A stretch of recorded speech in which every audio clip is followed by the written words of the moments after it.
Okay, the recording has started. So Emily, I want everybody to meet Emily Kohler Hansen, and we're really Hello. happy to have her with us tonight. We partner a lot with the Ann Carlson Center, and that is where Mhm. Emily is housed at, and that has been such a tremendous partnership. I think I've really enjoyed that.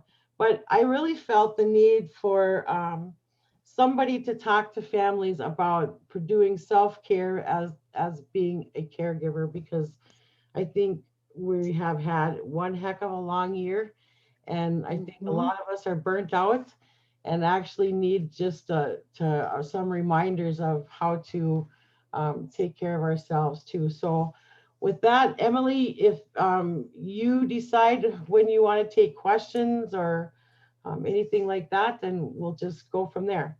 Sounds great. Thank you so much. And I so appreciate Family Voices for hosting um, this in this platform because I think it makes it so accessible for people.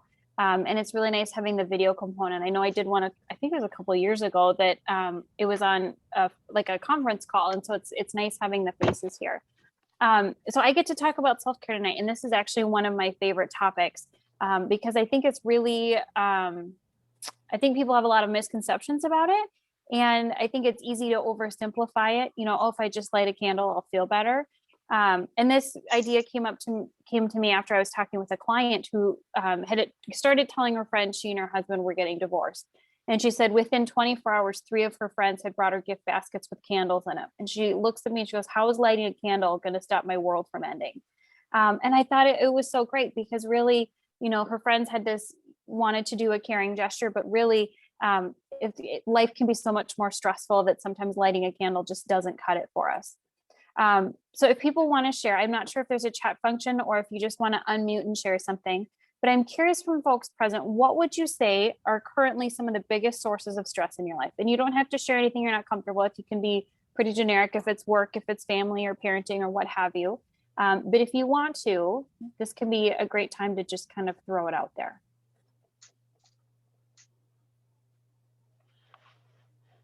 Right, I'll go. For Mhm. me, it would be the worry that I have a loved one that's gonna older that will get, or Mhm. myself will catch COVID and not make it. Yeah. And That's that's a been a very real stress. worry. Yeah. Absolutely. And I would say pandemic stress this year has been a big one that I have talked with a lot of clients about and clients of all ages. You know, I have kids who worry, what if I go to school and I'm the one who brings it home to my grandma? Those are really big worries for little people to have. I do have cartoons because I think we can't talk with self-care about keeping without keeping it a little bit light. But this woman's at the doctor and he says, "When was your last stress test?" And she said, "Well, I went to work yesterday." Top three contributing factors to stress are work and family and money. You know, all the heavy hitters, right? And so I think sometimes we need to pay attention to those two. There are many contributing factors to stress in our lives, whether it's work pressure, and that can be whether it's just the quantity of work or how much influence we have in our work, the mental load of our lives. Um, and I think the mental load is undervalued. It's not just getting dinner ready, but it's planning a meal. Is it, do we have groceries? It's the prep work and the cleanup and all of the things that go in to the 15 minutes it takes to people to for people to sit at the table and eat it. Or if you have, you know, a picky toddler, sometimes you're at the table for an hour, depends on the day. The emotional load, it can be really demanding if you've got emotionally needy clients or family or colleagues. That can really take a toll on us ourselves. The level of support we have in our lives and our relationships with our family can be a positive thing, but they can also be stressful as well. Political climate. December 6th, the day that there was the insurrection at the Capitol, my sessions in the morning for therapy started pretty normal. And by lunchtime, as the news was rolling out, that's all people wanted to talk about that afternoon. Doesn't matter what side of the aisle you are on, that was an impactful event for a lot of people.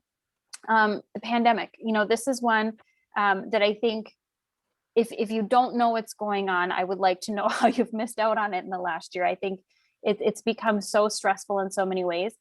The pandemic for us is no longer a crisis. Technically, this is now a chronic issue, and patience is really, really hard, especially for things that have unknown endings and that we don't have control over.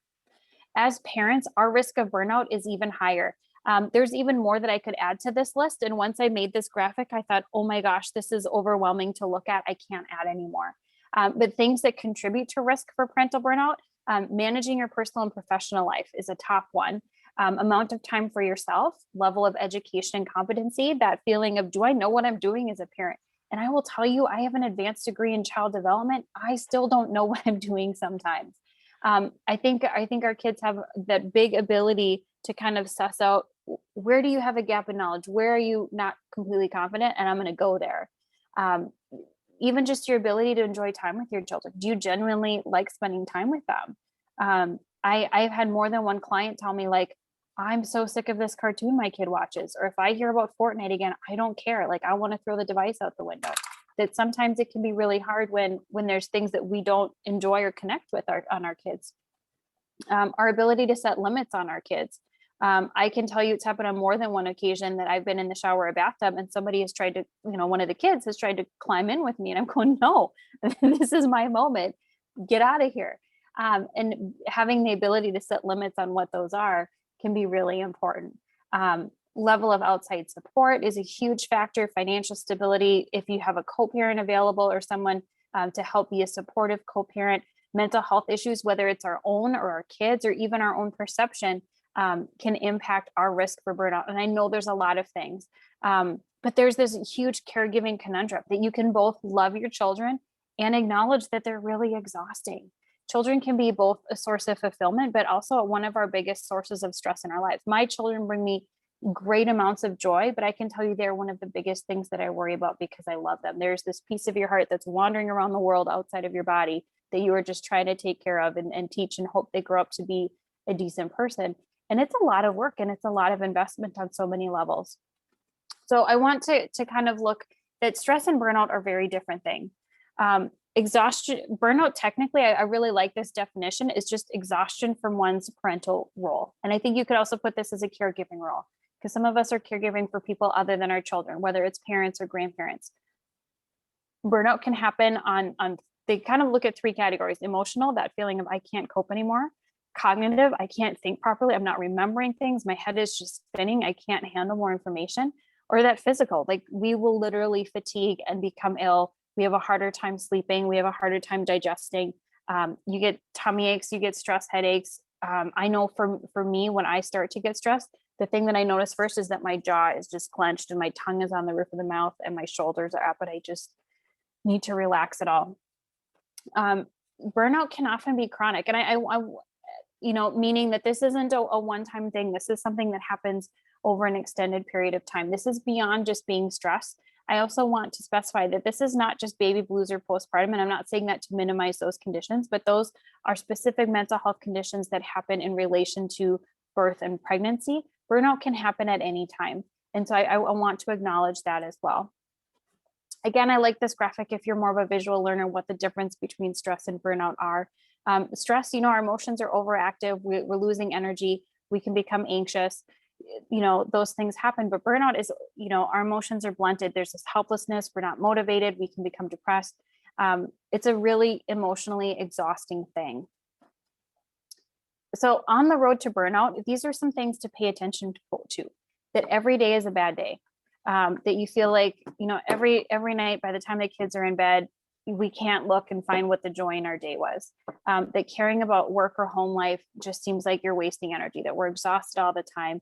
You might dread your daily tasks or going to work. I've had multiple parents tell me, like, if I look at another basket of laundry, I'm just going to lose it. Like I am so over being done. And if I watch somebody else put a plate in the sink when the dishwasher is empty, I'm going to just start throwing plates in the garbage. Like, I'm not doing this. I can totally understand how people get to that place because it's hard. But these are things, if you've been in this place and you're kind of going down this list going, oh, this is a lot. It's also called compassion fatigue. This is something that is common across caregivers, whether you're caring for loved ones in the home, whether you are a mental or physical health provider. Anyone who's in that caregiving role can be victim to compassion fatigue. Again, visual learning, if you want, a cuter graphic of what signs of burnout look like, we're looking for things like headaches and muscle tension, that Sunday night blues before work. I've also heard it called the Sunday scaries, really knowing your own signs of what works for you. Trouble with sleep patterns, feeling overwhelmed. For me, I mentioned earlier, one of my biggest signs that I'm really stressed about something is that my jaw gets tight and that my tongue is on the roof of my mouth and my shoulders are up. I know that something is too much for me when it starts waking me up at night, and that's what I'm thinking about. Whether it's a client, a work situation, something with the kids, that's what makes it really tough. And it's important to know those things about yourself. So I'm curious from you folks, what would you say is one sign that you are struggling with caregiver related stress? And it's not just, I'm worried about them. This is something that you recognize as a red flag that is starting to impact your ability, or that the stress is too much. For me, I have 2 kids with high needs and then a 3-nager. And so for me, it's I notice I'm not as quick to step in when they're having their own little spats. I'm Sure. like, can't you just once just figure it out on your own? Yes. Yeah, that's a really good example of saying there are just some areas where I'm going to check out and you guys are on your own. Yep, that's a good one.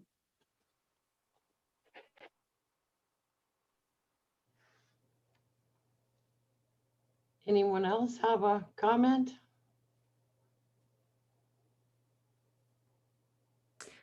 I can share. No judgment, please. I am an elementary principal in Minot. And so I feel like I have that compassion fatigue a little bit because I am busy taking care of our parents, our students, staff.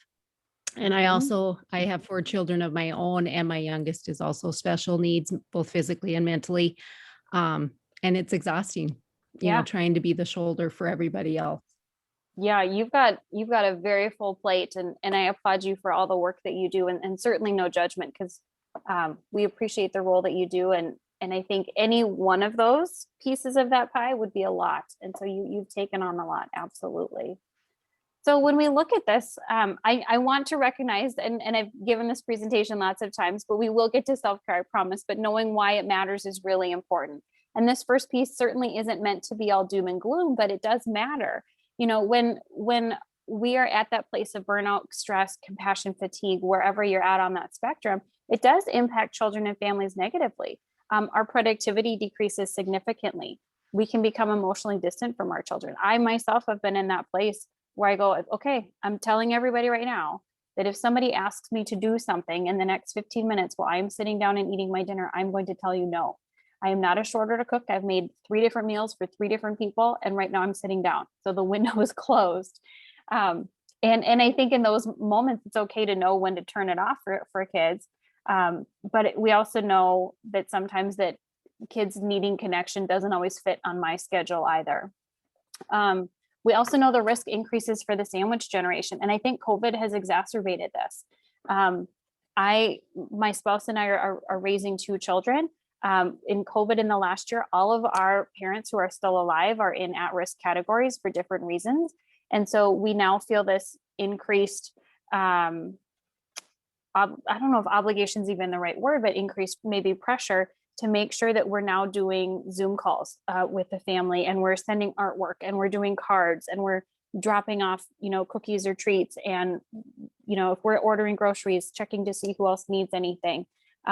And those aren't things we would have normally had to do, but because we want to maintain these relationships and we know our parents are feeling significantly more isolated, that's been really tricky to try and now be the person who coordinates all of this in addition, because they're not in, setting up a Zoom call isn't their thing. And so we're working really hard to make that happen because it's important to us. We also know it matters because it increases our risk of mental health and physical health issues. Just experiencing increased stress alone, we're more likely to gain weight, we're more likely to have high blood pressure, and we sleep terribly. We also grind our teeth. I mean, there's all of these, I won't keep going because it feels a little bit doom and gloom, but it really takes a toll on us in more ways than one. I think a lot of people have heard of the oxygen mask theory. Someday when we get to travel again, if you're on an airplane, the flight attendants and staff always tell you If the oxygen mask comes down, you put yours on before you help somebody else. The rationale in doing that is that if I don't put my oxygen mask on and I'm running around the airplane trying to get them on everybody else, I'm not going to have enough oxygen. I'm going to pass out in the aisle. And now somebody else has to take care of me when they could be doing something more useful to help other people and the group as a whole. So self-care is really based on this as well, that we need to take care of ourselves so we can do a better job of taking care of the people around us, because we really do care about them. I also really like the idea of tying your shoes, that if you, and I think this one works really well if you work with younger children, but if you need to chase after somebody, you got to tie your shoes first before you do it, or you're never going to be able to get there. And so I think that's a great one as well. And there's a lot of variations of this, but there's so many analogies we can use that you really have to take care of yourself as well. So I have been a mental health therapist for probably, I don't know, 13, 15 years now. I had a very humbling session once as a supervisee when I was working towards my licensure. It was, and I remember this vividly, it was a Monday night that my parents had come over intentionally after dinner, even though I had invited them for dinner. So I knew something was up. And my parents shared with me that my dad had been diagnosed with stage 4 pancreatic cancer. And if you know anything about cancer, particularly pancreatic cancer, it is kind of the worst diagnosis you can get. And he was given 3 to 6 months to live. And I thought, I'm a therapist, I'm going to handle this. This is going to be fine. We did some family stuff that night, and I went into work the next morning. I had supervision first, and I thought, I got this. I'm going to be okay. I'm going to keep this separate. I'm going to just keep it to myself at home. And I walked into supervision, and my supervisor, Greg Clark, said, "So how are things going?" And I lost it. And it turned out to be one of the best supervision sessions I've ever had. And he shared with me, he said, "Emily, you work with families in crisis every day. When one happens to you or your family, you lead by example. Do what you need to do to take care of yourself." And I've shared this story, I don't know how many times, but it still sticks with me that there are times that we need to take care of ourselves, and as much as the people that we care about. I love the example that was shared earlier about being a principal and having your own kids and your own family, but the kids that you care about at school and teachers and staff and everybody who's there. I think these are those humbling moments that we sometimes have that catch up with us, that go, okay, my job is to care for everybody else, but sometimes I really need to do this for myself so I can keep doing what I do for other people. So, as I talk about this, I love this cartoon because it just seems that easy, right? We're going to eat healthy, we're going to exercise and get outside, and it doesn't sound so hard. But there's definitely times that we just say nope, and we're going to grab that salty snack and wrap up in a blanket and watch that same series on Netflix that we've seen a million times. And sometimes that is self-care. I'm not saying it's not, but it's not always what keeps us going and keeps us on our feet in a positive, constructive way. So there are some great tools to be able to check yourself. I combined a few different ones, and I did send this presentation out. My email address is at the end of the presentation, so I'm happy to send you any information you want as well. None of this is top secret because it's on the internet. But there are some great inventories. If you're someone who likes a good quiz, and granted, these have a little bit more reliability and validity than like the Cosmo quizzes we used to take as kids, but not as kids, but teenagers in magazines. But these are some really good options. Mindtools.com has a great one on burnout. The one below it, there's actually a great website, burnout. It's burnout. I don't know why it says burnout parental, but it's burnout parents. And you can just Google burnout parents and they have their own website. And that's a great one that looks at different types of burnout. So whether you are burned out and what are your risk factors. So there's some great ones in there as well. The Maslach burnout inventory is a nice one because it looks at a couple of different life categories, whether it's emotional exhaustion, depersonalization, that we're no longer feeling ourselves, and our sense of personal accomplishment. So those are nice because you can look at it at both kind of a personal level, a professional level, looking at what works for you and kind of where you're at. This is an analogy I use with a lot of the teenagers that I work with, that idea of checking your battery. I can tell you right now that my cell phone is sitting on my desk because we don't really go very far without them. When I leave the house, which doesn't happen very often, my cell phone, I have my own charger in the car that it's always there if I need it. If we're traveling farther, which again, we haven't done in a while, I have like this cute little battery pack. I have a case on my phone. You can get special screen things, you can do all of this stuff that a lot of times particularly for teenagers or young adults and even grown-ups now, we spend a lot more time taking care of our own phones and monitoring how they're doing than we do for ourselves. And so I really like this analogy of a battery, because we have that connection. If you were to check your battery right now, how are you currently doing? Are we fully charged and ready to go? And do we know where our backup charger is? And do we have a great case for ourselves? Or are we at a spot where I could use a little work. I need some freshening up. My energy is a little bit low, or are we completely spent going, oh my gosh, like it's ready for a trade-in? Like when are we upgrading? My battery doesn't hold a charge anymore. I'm just spent. My screen is all scratched. I'm just done. And I like this analogy, but we do often take better care of our cell phones than we do ourselves. And so next time you pick up your phone and look at it, I want you to use that as this moment to reflect and say, okay, where am I at right now and what's going on for me? Moving on. I also just realized my name didn't change earlier. My name is Emily Kohler Hansen. Macklin Hansen is my 5-year-old.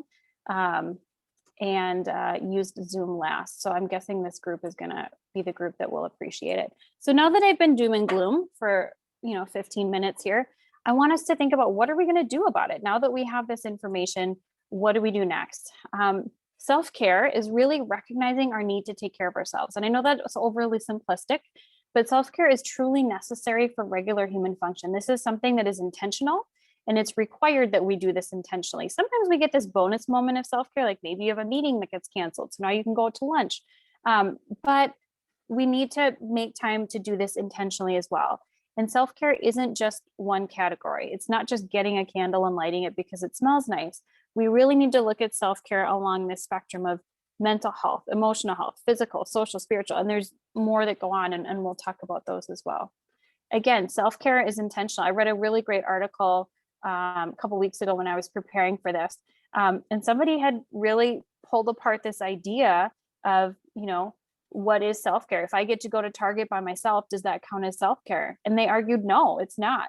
Buying more underwear and dishwashing soap is not self-care. Sitting down to eat a meal or having a cup of hot coffee is self-care.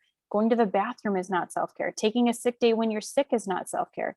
If you're chasing a toddler and you count that as exercise, that's not self-care either. So frankly, folding laundry while listening to an audiobook is not self-care. These are all just multitasking things.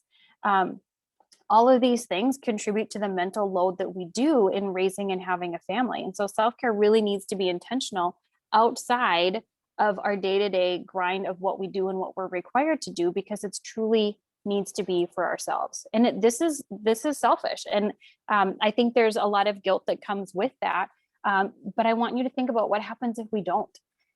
That's a scary place to be. And I've certainly seen people who have been there, and I don't wish that on anybody.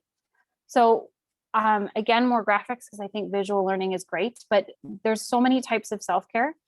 Physical, this is where we're looking at sleep, stretching, exercise, walking, yoga, but this also includes rest. I think one of my pet peeves is when people will say, oh, if you want time for yourself, you just got to get up an hour earlier. I'm going to disagree with that, because most people, particularly grownups, don't get enough sleep as it is. As adults, we want you to be getting 7 to 9 hours of sleep a night. That would be awesome. But most adults, particularly those in a caregiving role, get 6 or less. That's not good for us. It's not good for our brains. It's not good for our emotions. It's not good for our bodies. So make sure that we're acknowledging the ability to rest as well. And this is like 7 to 9 hours of uninterrupted restful sleep. It doesn't mean that we slept for 5 hours and then we took a nap later. We want you to get good quality sleep. And I could probably do a whole presentation on sleep and sleep hygiene as well. This also means emotional self-care, looking at how do we manage stress. It's being emotionally mature and knowing how to manage your own emotions. And that's not an easy thing. It's recognizing compassion and forgiveness and kindness and our ability to separate ourselves from other people. Social self-care is a tricky one. I think it's one that we overlook sometimes, because this has to do with our support systems and sometimes can be really easy. You might know which friend you can call for a favor or which grandparent is available to babysit. But it's also putting boundaries on relationships that aren't great for us. How do we know who we're going to invite over for dinner or to the barbecue or whatever it might be, but decide, what, I can't handle having them there. It is less fun for me and less enjoyable, and I can't relax when this person is there. So we're just not going to invite him to this one. And how do you set those boundaries? Social has to do with positive social media, and we'll talk a little bit more about social media as well. But it's about togetherness. And I think the pandemic has given us more than ample time with people who are in our bubble, but it's also given us, you know, a big barrier between people who aren't, and that can be tricky as well. Spiritual self-care, this can be time alone, this can be meditation, yoga, your faith community, journaling, the idea of having sacred space. Personal self-care, this is where we put in our hobbies, our interests, our personal identity, you know, thinking about what were the things I loved before I had kids that I don't have time to do anymore. Really honoring your true self and getting to live your life in an authentic way.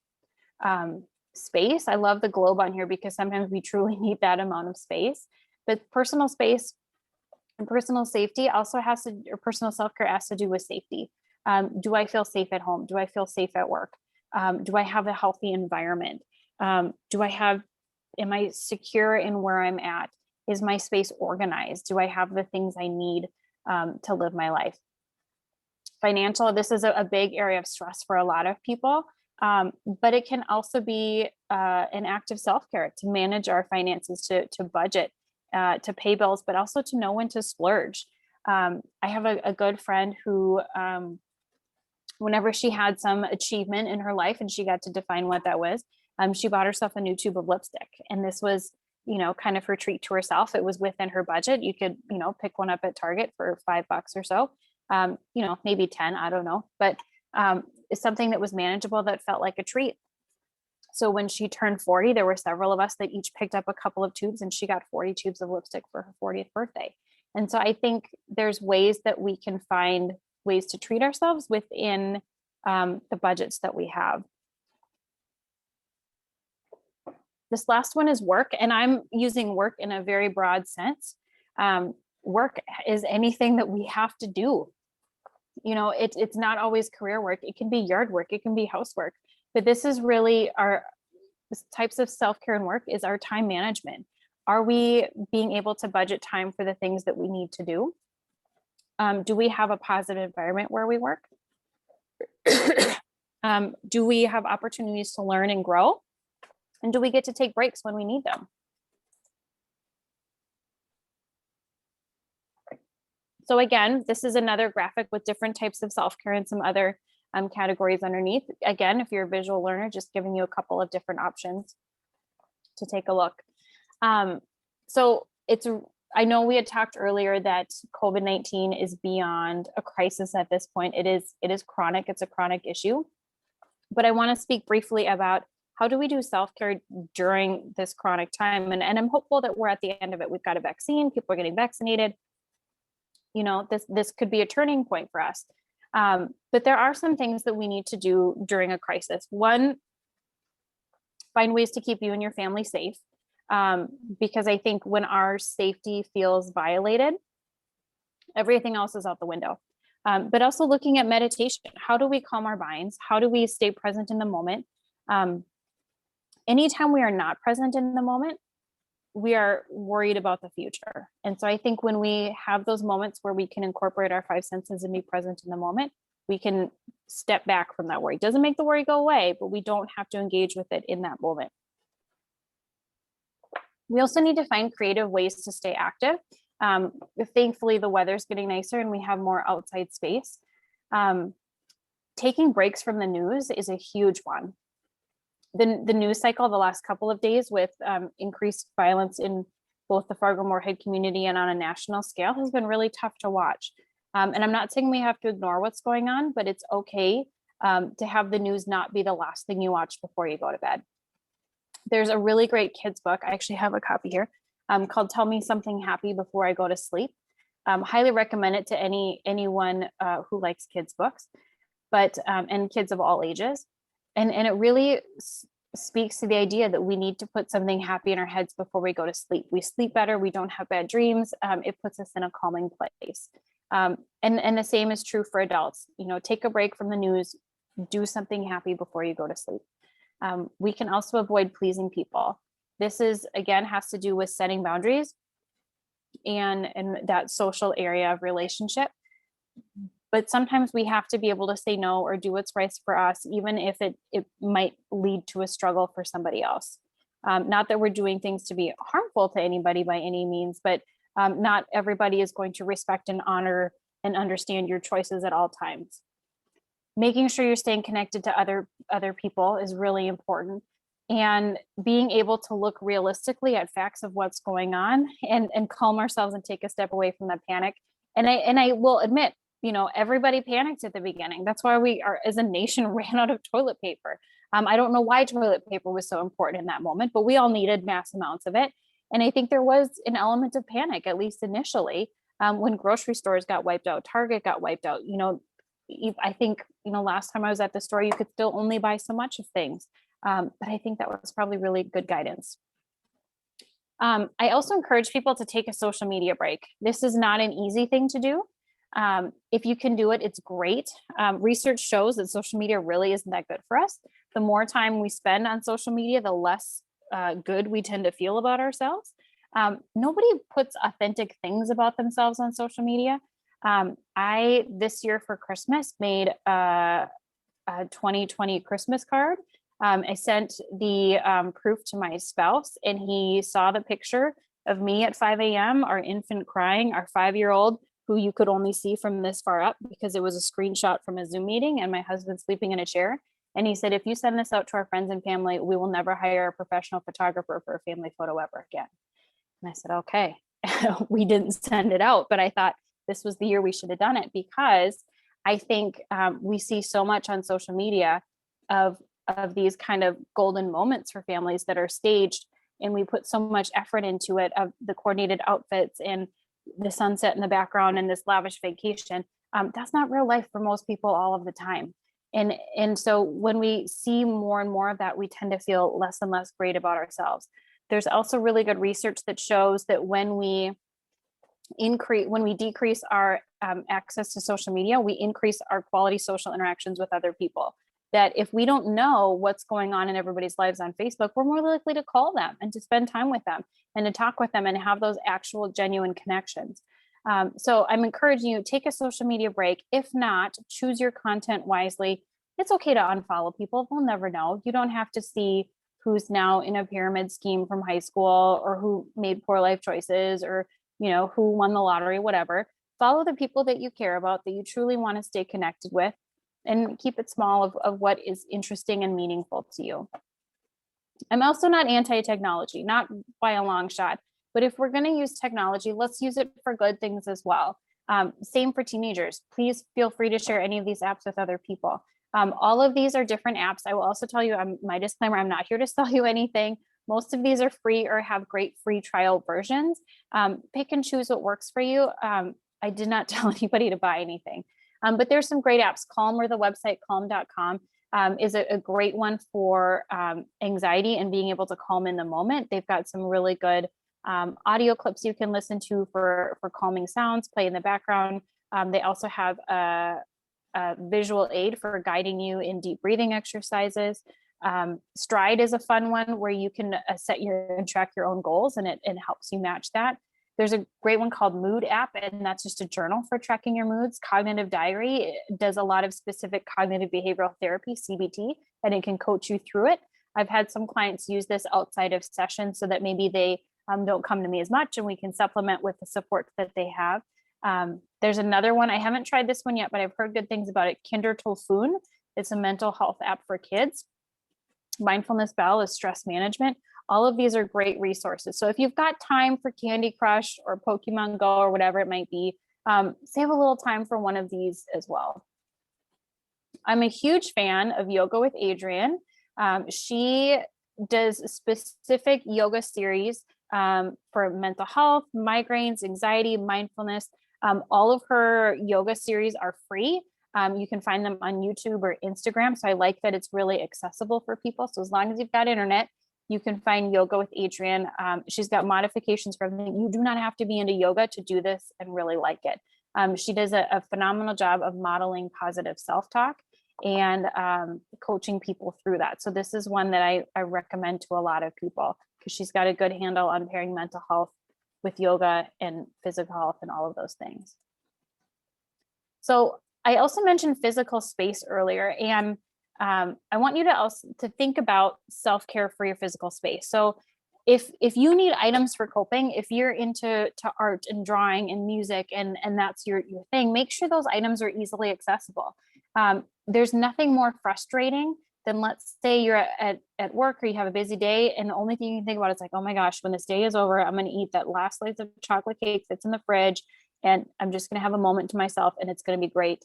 And then at the end of the day, you open that fridge and it is gone. If somebody else has eaten it, it does not help in that moment. So if there's items that you need to cope, put them in a basket. I don't care if this is like a paper bag from the grocery store that you decorate, but make sure they're in one place so that when you need them, when the time happens, they're accessible and they are there for you. It can also be really important to reduce visual clutter. It reduces the amount of information our brain has to process. The more information our brain has to take in, the more it is working all the time in the background.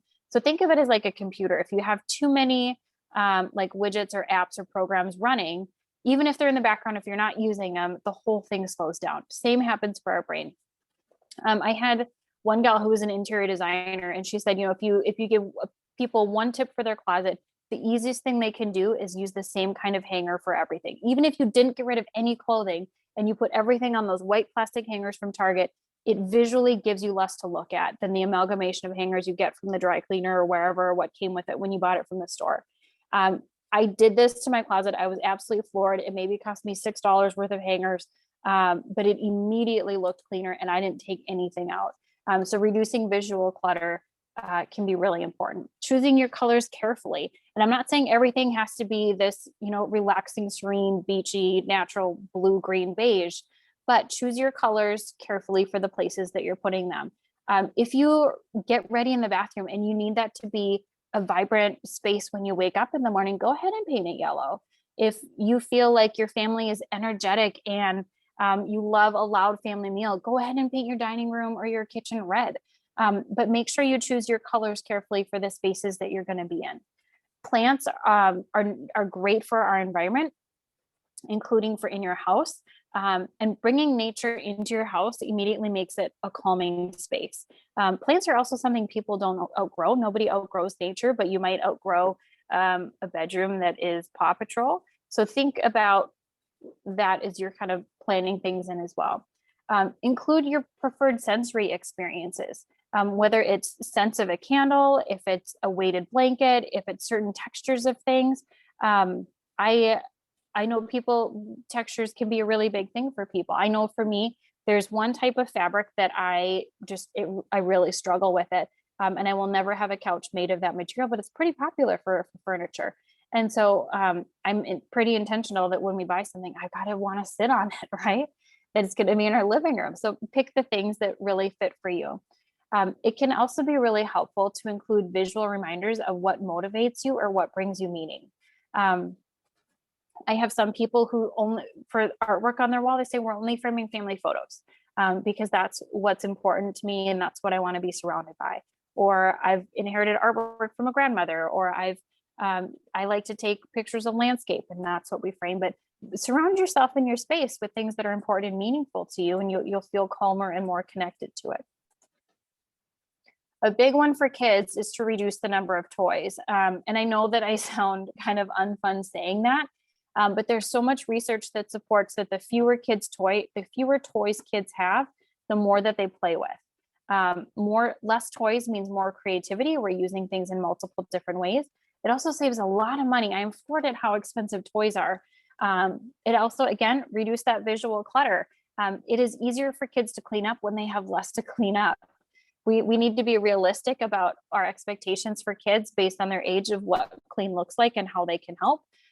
Toddlers can put all their toys in one big bin. That's great. But I'm not expecting that a toddler is going to say, okay, your markers are going in this bin, your crayons go in this bin, let's sort like things. They can do that, kind of preschool age. But if we want to be realistic about getting kids to help and engage and be responsible for their things, we've got to do it in ways that is developmentally appropriate for them. I also encourage people to avoid keeping toys in their kids' bedrooms. It can be a distraction at night, and kids sleep better when they don't have toys in their rooms. And I know, again, this makes me really unfun. And it also makes it hard if you don't have separate space for kids' toys. They feel like they just kind of breed and take over the rest of your space. But again, it speaks to try having less toys. It might amaze you to see how it goes. Don't feel like, again, don't go and now bag up all of your kids' stuff, because I don't want any sad calls from kids tomorrow. But this is something you can sort out with them, as they have gift occasions, give them things that they will genuinely use. Let grandparents know they'd rather have experiences or outside things or whatever it might be, but we don't necessarily need more stuff. So I want you to think for a moment about what your self-talk says about you. I think this little narwhal is adorable, but I also really like that it says you deserve to be as nice to yourself as you are to other people. I know some incredibly kind-hearted and compassionate people and wonderful parents who love their kids, who will sometimes in their heads say way meaner things to themselves than they ever would to anybody else.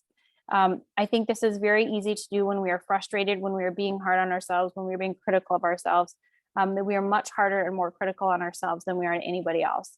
And I would encourage you to check yourself and think about what your self-talk says about you. Because my guess is you wouldn't say some of those things to other people.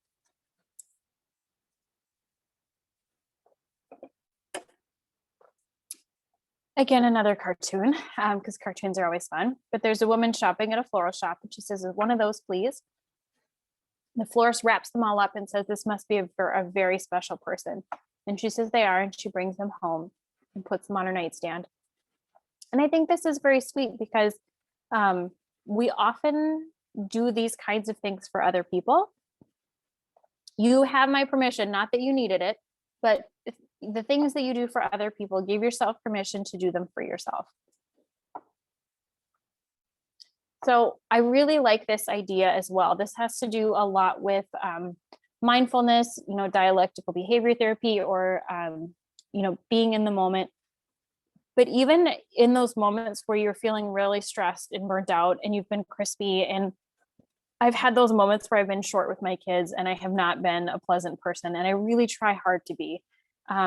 Sometimes it's important to step back and think, how do you want to be in this moment? And it can be hard because sometimes that comes at you quickly. But I think even just this phrase and this question of how do you want to be in this moment can change the next step that we take moving forward. More cartoons. The fortune teller saying, "The fact that you're here means that you will continue to make poor life decisions." To me, this cartoon really speaks, are we looking to cope in negative ways? Are the choices we're making truly benefiting us? There's nothing wrong sometimes with your go-to at the end of the day being a glass of wine or a dish of ice cream or whatever it might be. But I also want to make sure that we're not in a position where that becomes our go-to, or it becomes something we rely on, or it becomes something that creates more problems in our lives. Sometimes it's okay to indulge in those sorts of things as an ability to cope, but it's not something that can always be sustainable. And so this is kind of my opportunity to let people know that there's help and there's support. If there's things in your life that have been occasional coping things that are getting out of hand, we are more than happy to be here and be helpful for you. I'm a big fan of the idea that we need the right tool for the right job. And so this is something that I had talked about with more than one client of when issues come up or when we're struggling, let's find the right coping skill for the right situation. And so this person had really mapped out, okay, here's my emergency care wall. That if I'm sad, here's my favorite movie. If I'm lonely, here's my best friend's phone number. If I'm worried, here's my comfort blanket. And they really had this kind of like flow chart of, if this crisis happens, here's how I'm going to handle it. I had somebody else visually do this as kind of a T-chart. If I'm frustrated with my child, here's my options. We're either going to do some collaborative play where it's just fun and we can enjoy each other. We're going to read a favorite book because I know they'll snuggle me and it's calming for both of us. Or if I can't even be around them right now, I'm going to flip through either photo albums or the pictures on my phone, looking at the times we had really fun. And I can remember that this child I do love and how fun they are, and not this person who just poured, hot soup in my handbag, because I did have that happen to somebody. I would be cried up about it as well. and they had, mapped out, here's some of the big stresses in my lives, and here's the coping skills I'm going to use when these things flare up. And I thought this was great. And I will tell you, in the moment when we are stressed, our frontal lobes that do all of our executive functioning skills, our planning, organizing, decision making, all of those things that help us, they kind of shut down because our amygdala and the other parts of our brain just really flare up. And so it can be really helpful to have this mapped ahead of time, because when we have those stresses come up, we're not in a great position to do all of our brainstorming that we need in that moment. So have your brainstorming done ahead of time. Go through your menu and say, oh my gosh, I'm just really stressed about finances right now. So what is my go-to? What are the things that I'm going to do right now? Again, using some humor, but this doctor says your x-ray showed a broken hip, but we fixed it with Photoshop. Again, your reminder, please use the right tool for the right job. And that sometimes just masking over it doesn't actually fix the problem. My guess is this person's rib is still broken, but sure, the x-ray looks great. So if we have time, I'm keeping on the time, we've got about 10, 12 minutes left. I won't open this one up right now, but I want you to think about, what is one self-care tool you use to deal with caregiving related stress? And my challenge to you would be, see if you can expand that instead of one thing to 3 things or 5 things, and see if you can work on making that menu for yourself. I encourage people a lot to find the moments of joy in your day. Caregiving and parenting is hard. Leading leading staff is hard. Doing our jobs is hard. Even if you love your job, it can be hard. But make sure you find the moments of joy in it. At work, I save moments of joy, whether it's, if it's an award, if it's a letter from a client, if it's a quote or a great moment, I have them all in a file in my desk. At home for each of my kids, I'll be honest, I'm not great at writing down when they got their first tooth and when who rolled over, but I do have a quote book, blank notebook to my kids, that when they say funny things or we have these great moments, that I write down, because those are the things I want to remember. My 5-year-old lately has taken to saying, buffering, whenever he's frustrated, impatient, or has to wait. I think it's hilarious, because buffering is kind of a relatively new concept, but he doesn't understand like what life was like prior to buffering. And so now anything frustrated or you have to wait for is now buffering. And I find it hilarious, and I'm not going to make him stop doing this because it's funny to me. So pay attention to your recovery strategies, slow down and take breaks, acknowledge that you need time to rest, reflect, and heal. Nobody gets to function for very long on no sleep. If we ignore our bodies, it will come back to haunt us, and your body will make you pay attention. Get support when you need it, whether it's friends, family, supervisors, colleagues. Don't be afraid to reach out to a therapist. I do these presentations a lot, and it never fails that within a day or 2 after, I get an email from somebody who saw it asking questions. I am more than happy to answer questions. And I love that. That's a great thing to do. Sometimes it can be important to just reevaluate your goals and priorities and have that moment where you go, oh my gosh, is this what I thought caregiving would be like? Is this what I thought parenting would be like? Sometimes yes, sometimes no. Sometimes kids will really surprise us, but on the same token, if you're in a spot where you're going, this is my life right now, is nothing what I thought it would be like, parenting is not at all what I thought it would be like, what would it take to get you closer to what your hopes and dreams as a parent were? How do we get you back on track to that? Because it's not necessarily impossible. I want you to think about different levels of self-care. Those micro level things are the small things we can do on a day-to-day. It's taking rest breaks, getting moving. The getting moving shouldn't necessarily be a car. Go out and get a walk. Grounding is a great one. It can be being present in your space. It can be walking around barefoot. It can be doing an exercise with your 5 senses of what's in the moment. I'm a huge fan of dark chocolate. I read an article today about how you shouldn't eat dark chocolate before bed, and it just made me really sad. And that they argued that you should just eat it after lunch, but I don't think it's that bad. But there's definite research that shows that can be helpful for you. But I don't want you to get to the spot where leaving the office for lunch or being able to go out for a meal feels like a vacation. I suppose right now with COVID, it kind of does, but we'll get there. I'm hopeful. We can also look at this as a meta level break. What are these big overarching things? How do we take a break from our lives in a way that is just for us? There's a difference between time off versus a vacation. We've all taken time off to go to the dentist or take care of a sick kid or whatever it might be. That's very different than having a vacation where you truly step out of your regular life and do something else. Vacation doesn't always mean we have an expensive, lavish island retreat that we're going to. Vacation means that we are outside of our daily lives doing something that we want to do and that we enjoy without the day-to-day responsibilities. Maternity leaves. I thought this was a great concept. If anyone's taken a maternity leave when you have a baby or a new child in your home, you know that that's not really a leave for you. That is a leave to take care and transition for this new little person. And it's exhausting and it's tiring and all of the things that go with it. Doesn't feel like a vacation. But taking a maternity leave is without that, and it's an extended leave that's just for yourself. I have this picture of a canoe up here. One of my favorite places to go is the Boundary Waters in northern Minnesota. As a therapist, there's a lot of times that even though if I'm not in the office, sometimes I'm on call or people can get a hold of me if they need to. If I'm really intentional and really want a vacation, I know where to go where there's not cell phone service. And I make a really good plan for that. I have staff that cover, and I do all my best to let people know of how to handle that when I'm not there. But sometimes it can be really important to know, when do we just need to check out and take a moment? And when do we just need to change tasks and do something else? I thought these were kind of a fun and cute way of looking at self-care, whether this is something you want to do as a family, something you do for yourself, something you do with a co-parenting partner, or even, as a team at work. But could you make a bingo by doing self-care? Give yourself a deadline, or are we going for blackout, or are we going for 2 bingos? What would it be? But see how many you could check off the box.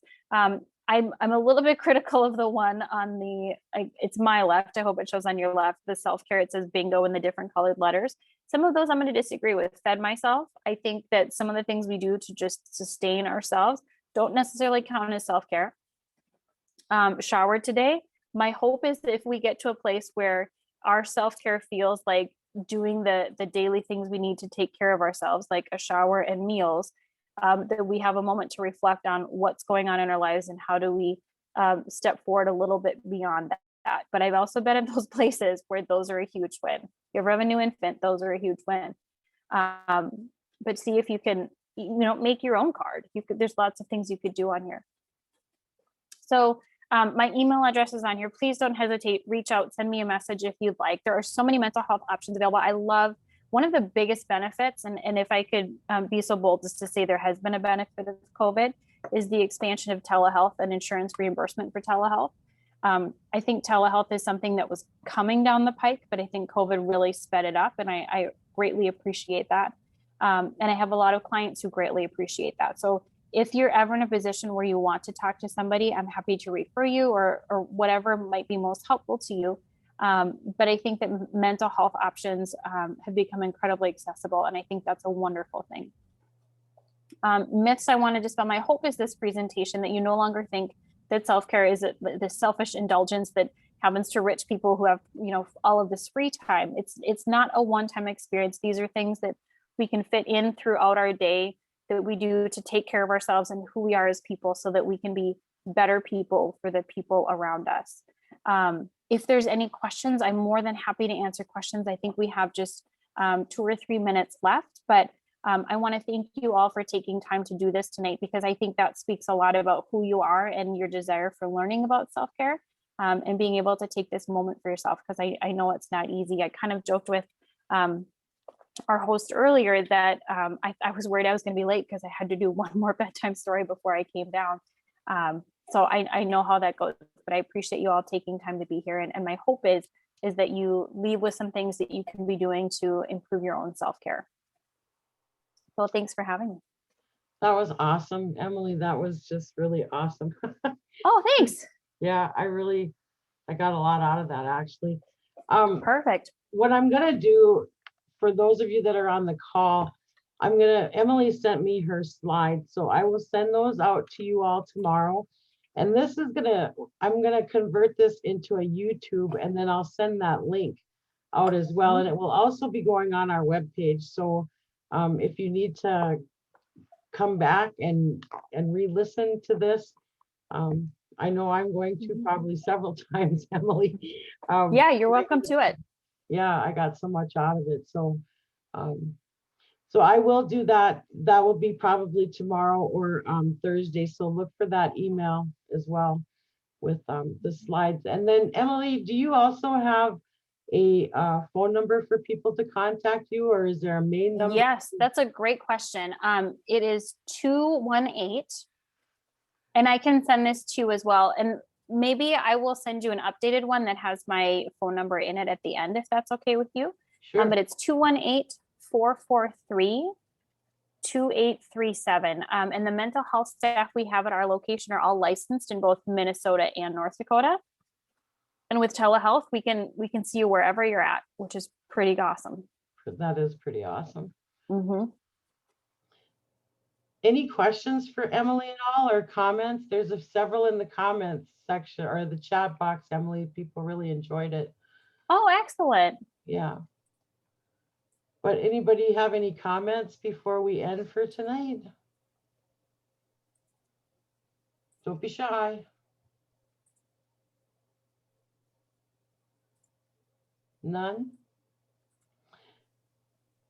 Well, Emily, thank you again so very much. This was awesome. Jenny, I see you were coming off of mute. Did you have something to say? Can you hear me? Yeah. Oh, I'm not used to using earphones and stuff. But anyway, I just wanted to say thank you. Oh, absolutely. I'm happy to be here. And thank you all for joining. Any other last minute comments at all from anyone? I And also Emily, just I'll make- wanted to say thank you, Emily. It was just a really good reminder of all of the self-care that we should be doing. Absolutely. I think it's one of those things that's easy to talk about, but really hard to do sometimes. Yeah, sometimes we need that extra reminder. So thank you. Mhm. You are so welcome. Well, good. Well, thank you, everybody, and look for another email from me in the next couple of days. Appreciate it, Sounds Emily. good. Thanks so much. Absolutely. Thank you. Okay, good night, everyone.